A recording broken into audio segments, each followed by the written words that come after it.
"This is pathetic," Varric said. He didn't shout. He didn't have to. His voice was low, smooth, and poisonous. He reached out with his thick fingers and grabbed the top of the stack. The paper was warm from the printer.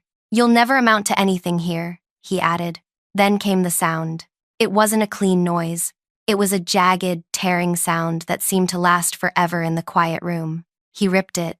23 months of my life, 2 years of missed dinners, canceled dates, and working until my vision blurred. He tore it right down the middle. The pages fluttered down like dead leaves. They hit the dark carpet with a soft thump. 17 people sat around the heavy wood conference slab. Not one of them moved. Not one of them looked at me. They looked at their laps. They looked at their phones.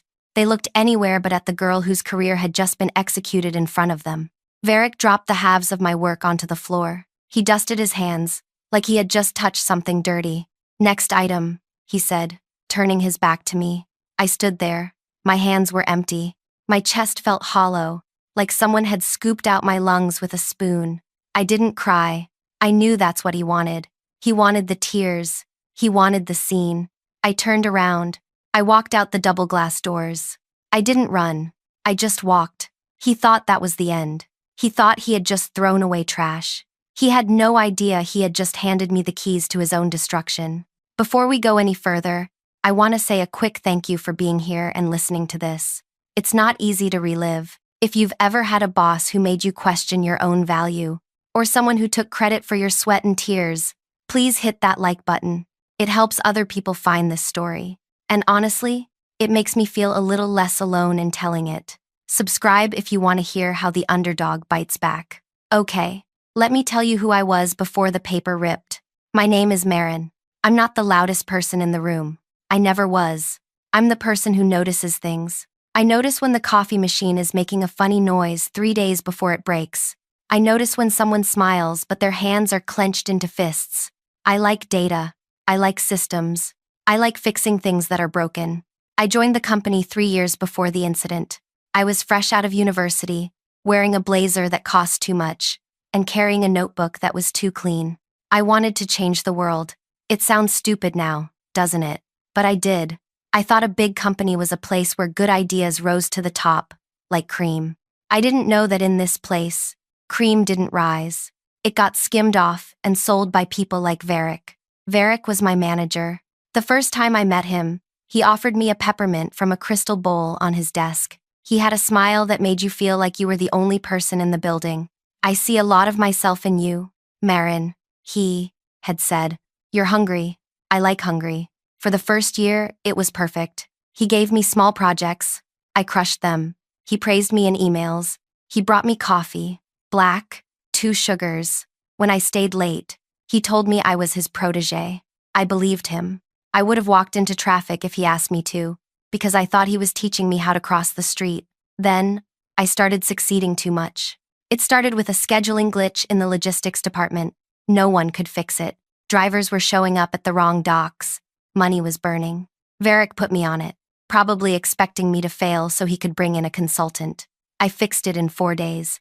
I rewrote the entire routing protocol. I saved the company $400,000 a year. I prepared a report. I gave it to Varric. I waited for the praise. 2 weeks later, during a town hall meeting, the CEO called Varric to the stage. Varric stood there, beaming. He presented the Varric optimization protocol. It was my report, word for word. He hadn't even changed the font. He got a bonus. I got a pat on the back in the hallway. "Team effort, Marin," he said, squeezing my shoulder a little too hard. "We win together." I tried to speak up. I tried to say, "But I wrote that." He looked at me, and the warmth vanished from his face. It was like a light switch clicking off. "You're being paranoid," he said. "You're junior. You don't understand how politics work. I'm protecting you. If you present that, they'll tear you apart." I put my name on it to ensure it got approved. "I did it for you." I felt guilty. I thought maybe he was right. Maybe I was being ungrateful. But then it kept happening. My workspace changed. I used to have a desk near the window. One Monday, I came in, and my box was moved. I was relocated to the lower level. It wasn't technically a basement, but it felt like one. The lights flickered. The heater rattled and blew cold air in the winter. It was where they put the people they wanted to forget. Space consolidation, Varric told me via email. He didn't even say it to my face. The projects got smaller. The praise stopped completely. Now, every time I proposed an idea, he shot it down. Not ready. Too risky. Lacks vision. Then, 3 months later, I'd see another manager presenting my exact idea. I started to shrink. I stopped eating lunch with my friends because I was ashamed. I ate cereal for dinner in my studio apartment, staring at my reflection in the dark window. The woman looking back at me looked tired. She looked small. She still believed things would get better if she just worked harder. So, I worked harder. I stopped proposing small ideas. I started working on the big one. I saw a flaw in our training division. It was bleeding money. New hires were taking 6 months to become productive. I knew I could cut that to 3 months. I spent 2 years gathering data. I interviewed people secretly. I built models. I used my own money to buy software to run simulations. I skipped my best friend's engagement party to finish the data set. I knew this was it. This was undeniable. Even Varric couldn't steal this because it was too complex. He wouldn't be able to explain it. I had to present it. I begged him for a slot in the monthly strategy review. I pestered him for weeks. Finally, he agreed. Fine, he said. Show us what you've got, but don't embarrass me. I walked into that room, with my heart hammering against my ribs. I had printed 20 copies on heavy, expensive paper. I had bound them myself. I started speaking. I felt good. I felt strong. 3 minutes in, Varric held up his hand. Stop, he said. I froze. Is something wrong? Marin, he sighed. He looked around the room, inviting everyone to share his exhaustion. I tried to tell you. I tried to warn you that you weren't ready for this level, but you insisted. The data is sound, I stammered. If you look at page 4, it's derivative, he said. It's amateur. It ignores basic market realities.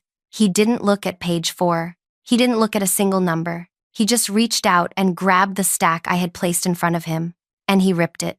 This is pathetic. That brings us back to the hallway. I was 20 minutes past the humiliation. I was walking toward the elevator, my badge heavy around my neck. I was calculating how long my savings would last if I quit today.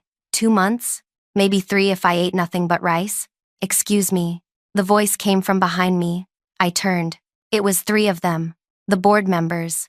The people who sat at the far end of the heavy table. The ones who signed the checks. The woman in the middle spoke. Her name was Oline. She had gray streaks in her hair and wore a scarf that probably cost more than my car. She had kind eyes, but they were sharp, like a bird's. We saw everything through the glass, Oline said. I felt my face get hot. I apologize for the disruption. I'll pack my things. No, the man on her left said. He was tall, with a face like a crumpled map. That wasn't a disruption. That was unacceptable. Varric is intense, I said. Even then, I was trained to protect him. It was a sickness. Varric is a bully, Oline corrected, and he just destroyed company property. We saw the charts before he tore them. The first page, the summary. She stepped closer. Was that accurate? The 40% reduction in training time? I nodded. Yes, based on a linear regression model of the last 5 years of intake data. Oline looked at the man on her left. They exchanged a tiny nod, a language I didn't speak yet. We can't just fire him, the tall man said, almost to himself. Not someone that senior. Not without cause. The severance package would be a nightmare. HR procedures take months. We know, Oline said. She looked back at me. We are here if you need anything. Thank you, I whispered. I went home. I sat on my floor. I didn't turn on the lights. The next day, I went back to work. I expected Varric to fire me. I expected a cardboard box on my desk. Instead, he was waiting by the elevator. He had 2 cups of coffee. Marin, he beamed. He held out a cup, 2 sugars. Just how you like it. I took the cup. It felt warm. It felt like a lie. About yesterday, he said, lowering his voice. He put a hand on my arm. I was tough on you. I know, but I was just trying to push you, help you develop thicker skin. You understand, right? The world is harsh. I'm the only one who cares enough to be real with you. I see potential in you. Always have. I looked at him. I looked at the smile that didn't reach the rest of his face. I understand, I said. Good. He patted my arm. Back to work. We're a team. I walked to my basement desk. I sat down. I looked at the coffee. I poured it into the trash can. That was the moment Marin the victim died. And Marin the architect was born. I stopped doing my job the way I used to. I still did the work. I did it perfectly. But my mind was elsewhere. I started paying attention. I stopped eating lunch alone. I started eating in the break room with the people nobody noticed. The executive assistants, the IT guys, the cleaning crew. People say knowledge is power, but they think knowledge means quarterly reports. Real knowledge is knowing who is sleeping with whom. Real knowledge is knowing that the VP of Finance is terrified of an audit. Real knowledge is hearing the executive assistant complain that the board of directors is looking for fresh blood and modernization. I bought a small leather journal. I wrote everything down. Varric arrives at 9:15 a.m., leaves at 4 p.m. on Tuesdays, golf. Varric expenses dinners that are clearly personal. The board is worried about stagnation. External consultants are coming next month. I became a ghost. I was pleasant. I was quiet. I smiled when Varric made his jokes. I nodded when he stole my credit again. Great idea, Varric, I'd say. You really nailed that client strategy. He ate it up. His ego was a hungry dog, and I fed it scraps while I sharpened the knife. 3 weeks later, the rumors started. A massive restructuring. The company was bleeding, and the board was bringing in the heavy hitters, consultants, the kind who charge $1,000 an hour to tell you your business is failing. They were interviewing everyone. When I got my invite, Varric stopped by my desk. Just be honest, he said, leaning against the wall. But remember, we're a unit. If I look bad, you look bad. Stick to the script. We're doing great, but we need more budget. Got it? Got it, I said. I walked into the interview room. The consultant was there. It was a woman with glasses on a chain and a suit that looked like armor. And sitting in the corner, taking notes, was Oline, the board member. They asked me about my role. For 3 years, I would have answered with passion. I would have talked about teamwork and values and changing the world. Not today. I opened my notebook. Currently, I said, my voice steady. My division is operating at 60% efficiency. We are wasting approximately 12,000 man-hours annually on redundant reporting. I have tracked the workflow bottlenecks. I slid a single sheet of paper across the surface. This is the solution. It requires a structural shift, moving from a vertical hierarchy to a matrix model. It increases ROI by 22% in the first quarter. I spoke their language. I didn't talk about feelings.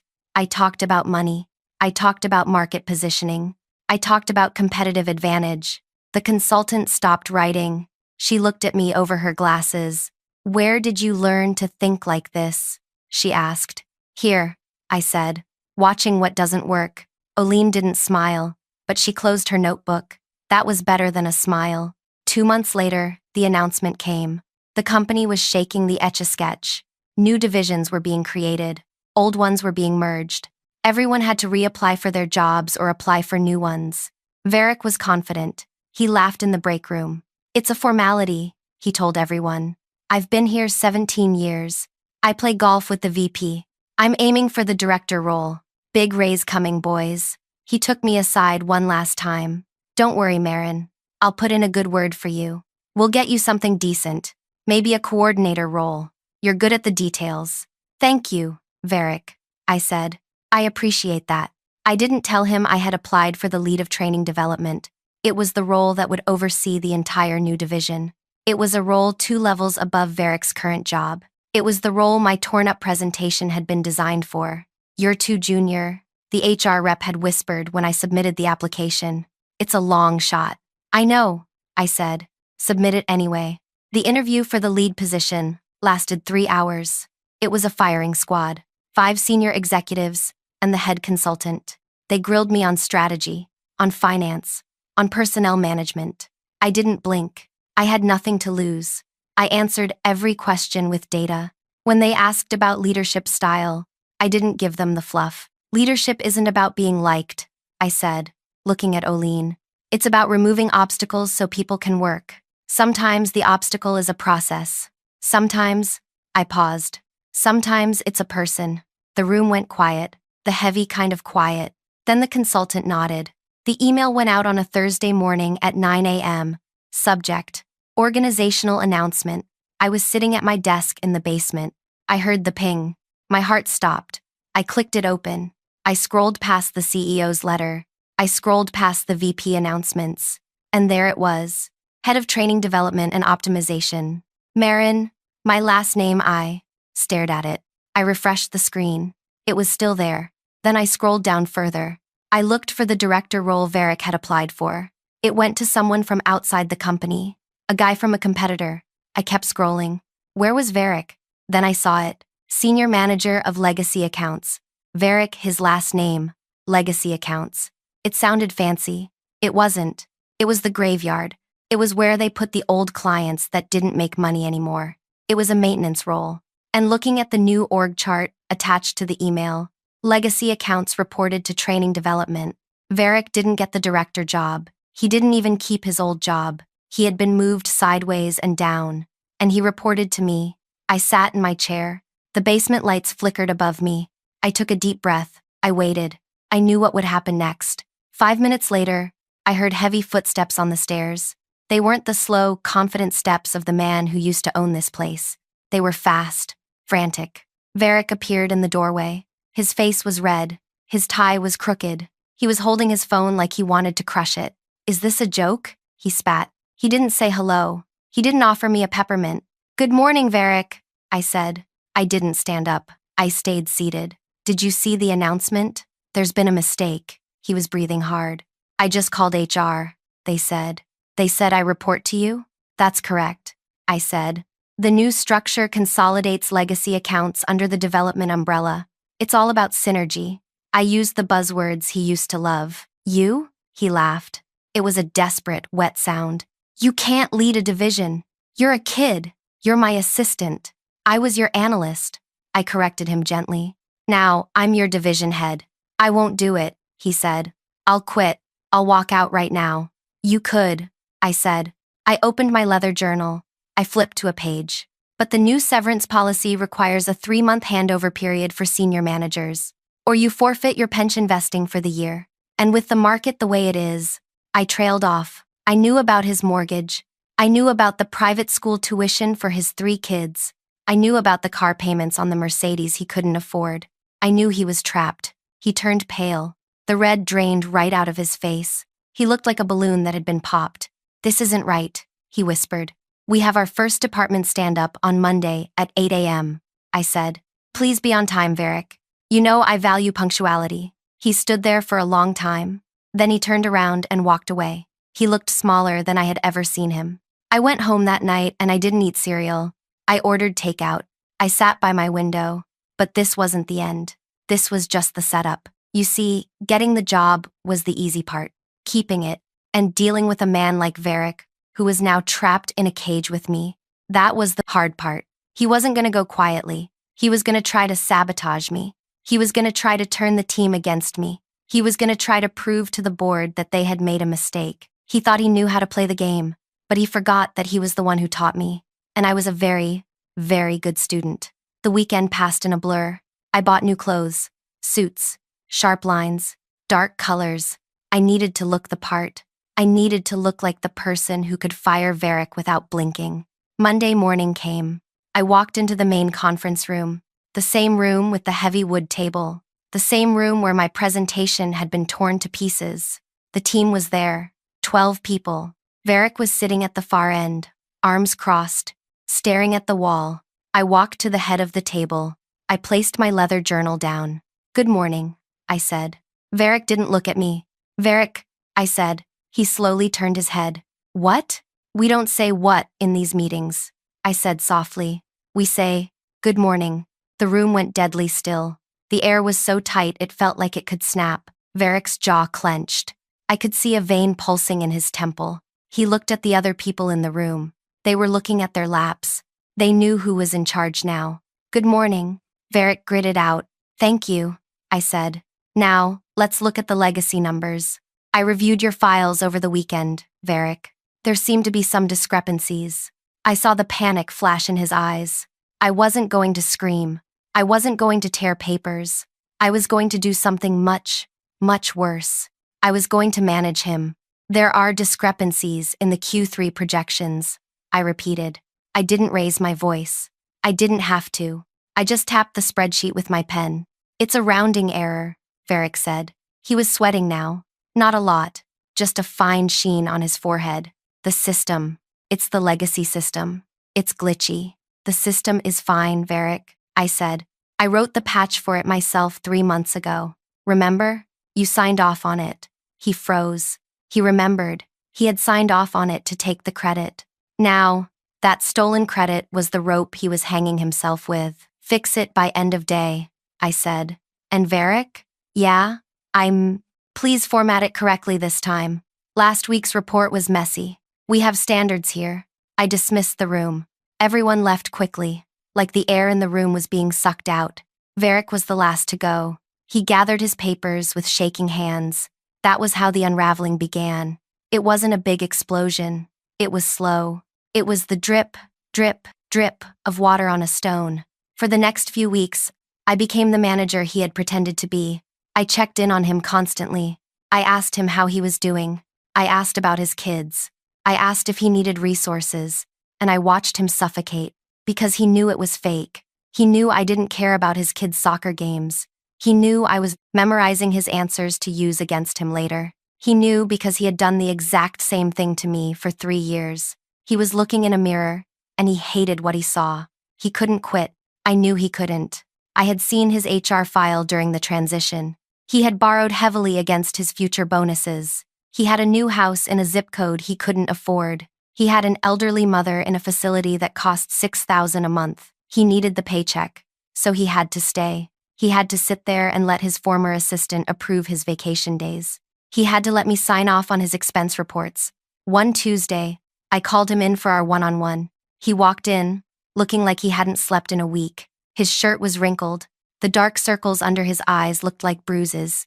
Sit down, I said. He sat. He kept his hands in his lap, clenching and unclenching them. I brought you something.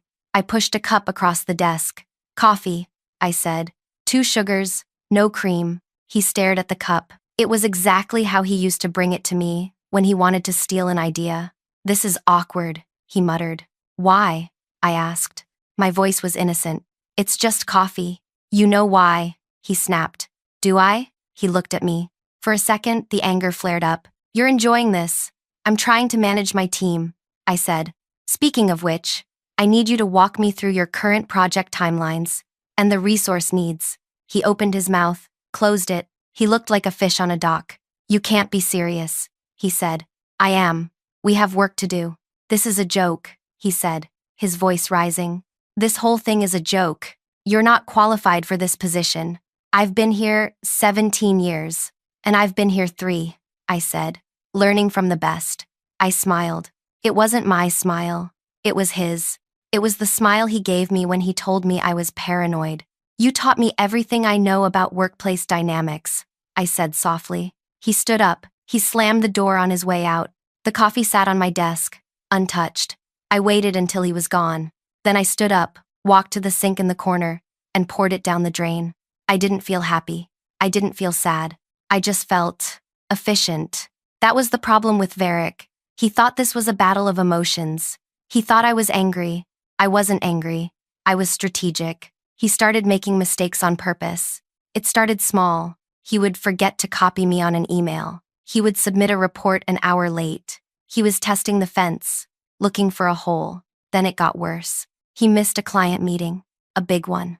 I got a call from the client, a legacy account worth $2 million a year. They were furious. Varric hadn't shown up. I handled it. I smoothed it over. I promised them a discount. Then I called Varric into my office. Where were you? I asked. I forgot, he said. He didn't look sorry. He looked defiant. I had a dental appointment. You didn't put it on the calendar, I said. Oops, he said. He wanted me to yell. He wanted me to fire him. If I fired him, he could be the victim. He could tell everyone I was a vindictive little girl who couldn't handle power. He could sue for wrongful termination. He could collect unemployment. I wasn't going to give him that. I'm worried about you, I said. His smug look faltered. What? You seem distracted, I said. Missing meetings, sloppy errors. It's not like you. Are you okay? Is everything all right at home? I'm fine, he snapped. You don't seem fine, I pressed. Do you need time off? We have wellness days. I can approve a leave of absence if you're struggling with mental health. That broke him. To a man like Varric, pity was worse than hate. Being called incompetent was bad, but being called unstable was a death sentence for his ego.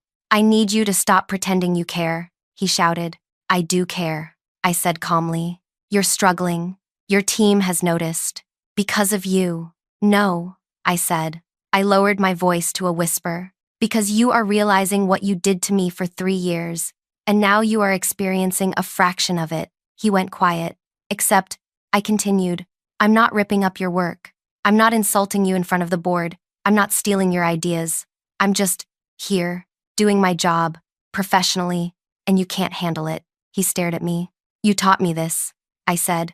How to see people as assets or obstacles. How to smile while calculating. I learned from the best, remember? For a moment, the anger vanished from his face. It was replaced by something else. Recognition. He looked at me and saw himself, and he was terrified. I didn't mean, he started. Yes, you did. I cut him off. That's the part that matters. You meant all of it. He left early that day, and the next, and the next. I approved his timesheets without question. I didn't dock his pay. I didn't write him up. I just let him sit in the discomfort of his own making. Then came the performance reviews. This was the moment he was waiting for. He expected me to tank him. He expected a 0% raise. He was ready to take that review to HR and claim bias. I sat him down. I slid the paper across the desk. He picked it up, bracing himself for the blow. He read it. His eyebrows shot up. A raise? He asked. A cost of living adjustment, I said. 3% and a meets expectations rating. He looked at me, confused. But I missed the meeting. The reports were late. I know, I said, but I know you're going through a transition. I advocated for you with the board. I told them you just needed time to adjust to the new hierarchy. He dropped the paper. Why? He whispered. Because I'm fair, I said. And because I want you to stay. That was the cruelty. That was the revenge. If I had punished him, he would have felt justified in hating me. But by rewarding him, I took away his anger. I left him with nothing but his own shame. I made him realize that I was better at this job than he had ever been. I was better at being a person than he was. He couldn't demonize me. He could only envy me. And that is a much heavier weight to carry. 2 weeks later, the request came through. Subject: resignation. Varric. It wasn't a dramatic exit. He didn't storm out. He didn't make a speech. He just sent an email. He gave 2 weeks' notice. I accepted it immediately. I wrote him a reference letter. It was glowing. It was professional. It was factual. It said he was a seasoned manager with deep institutional knowledge. I handed it to him on his last day. Good luck, Varric, I said. He took the letter. He looked at me one last time. He looked tired. He looked old. You won, he said. It wasn't a game, I said. Wasn't it? He asked. He walked out. When the elevator doors closed, I didn't cheer. I didn't pop champagne. I went back to my desk. I opened my leather journal. I drew a line through his name. Varric, done. His replacement started the next month. A woman named Sarah. She was young. She was hungry. She reminded me of myself 3 years ago. The division flourished. Under my leadership, we cut training time by 40%. Exactly like my torn-up presentation had predicted. The board was thrilled. We saved the company millions. I got invited to the strategy retreats. I sat at the big wood table. I drank the expensive coffee. Oline, the board member with the kind eyes, took me under her wing. You're a natural, she told me one day after a meeting. You have a killer instinct, Marin, but you keep it hidden under velvet. That's a rare gift. I smiled. Thank you. The consultant sent me an email. You've become exactly what this company needs. I read that email 3 times. I printed it out. I put it in my drawer. I couldn't decide if it was a compliment or an accusation, because here is the secret I never told anyone. The secret that keeps me up at night in my nice apartment with the view of the city lights. I didn't save Varric that day in the board meeting because I wanted to be fair. I saved him because I wanted to own him. When the board saw his file, they wanted to fire him. He's dead weight, the tall man had said. Cut him loose. I was the one who said no. I told them I needed his legacy knowledge. I lied. I didn't need anything from him. I kept him because I wanted him to report to me. I wanted him to wake up every morning and know that his paycheck depended on the girl he used to bully. I wanted to watch him squirm. I told myself it was justice. But was it? Or was it just Varric? Was I just Varric with a better vocabulary? 1 year later, I was at a coffee shop downtown. It was a Tuesday. I should have been at work, but I was networking. That's what we call it when we don't want to be in the office. I saw him. Varric. He was sitting near the window. He was wearing a t-shirt and jeans. He looked different. He looked healthy. The dark circles were gone. He had lost weight. He was laughing at something on his phone. I almost walked away. But he looked up. He saw me. He didn't run. He waved. I walked over. Hello, Varric. Marin, he said. He stood up. He offered me a hand. His grip was firm. You look expensive. I am, I joked. How are you? Good, he said. Really good. I'm working at a nonprofit now. Housing assistance. The pay is terrible, he laughed. But I sleep at night. That's good, I said. I started therapy, he said suddenly. I blinked. Oh, my therapist talks about scarcity mindset, he said. She says I was drowning, and I pulled you under because it made me feel like I was swimming. He looked me in the eye. I'm sorry, Marin, for everything. It wasn't the apology I had fantasized about. I used to imagine him on his knees, begging. This was simple. It was real. I appreciate that, I said. And I meant it. We talked for a few more minutes. Then he checked his watch. I have to go. My daughter has a recital. He picked up his bag. He looked light, unburdened. I watched him walk away. He blended into the crowd. He was just a guy who had made mistakes, paid for them, and moved on. I walked back to my car. I caught my reflection in a storefront window. I saw the expensive suit, the confident posture, the phone in my hand, already buzzing with emails I needed to answer. He looked lighter. I looked successful. There is a difference. I drove back to the office. I walked past the security guard who knew my name. I took the elevator to the top floor. I sat at my desk. I opened the bottom drawer. There, in the back, under a stack of files, were 2 pieces of paper. The presentation. I had taped them back together the night I got the promotion. A jagged line ran right through the middle. A scar. I read the words. Proposal for human-centric training modules. Objective. To empower employees and reduce anxiety. The girl who wrote this cared about people. She believed that work could be about more than winning. She wanted to help. I tried to remember what that felt like. To just want to help. I couldn't. I looked at the latest report on my screen. Q4 efficiency targets. Headcount reduction strategy. ROI. I was good at this job. Maybe even great.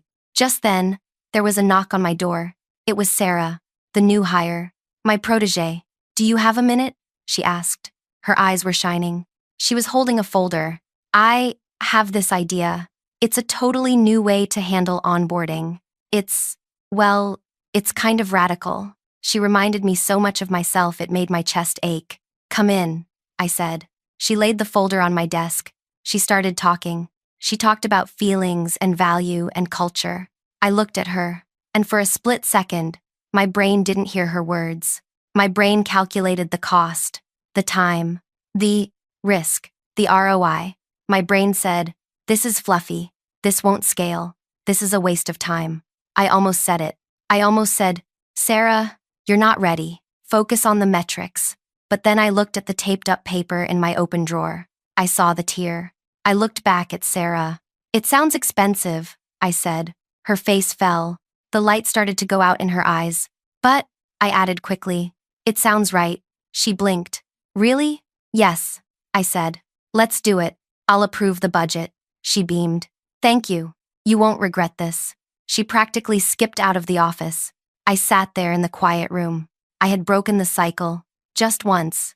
Just for her. But as I closed the drawer and hid the taped paper away again, I wondered if Varric had started out like Sarah. I wondered if someone had crushed him once, and he had spent the rest of his life crushing others, to feel safe. I wondered if I was already too late to be saved. I won. Varric lost. But late at night, when I'm eating takeout alone because I'm too busy for friendships, I catch my reflection in the darkened window, and the face looking back knows exactly what it cost to get here. She doesn't believe things will get better anymore. She just believes in winning. And I can't remember when I started thinking of her as someone else. Thank you so much for listening to my story. If you've ever had to fight to be seen, or if you've ever won a battle only to realize the war changed you, let me know in the comments. It's a weird feeling, isn't it? Success is lonely. Don't forget to like and subscribe. It really does help. Stay strong out there, and don't let the Varrics of the world turn you into them. See you next time.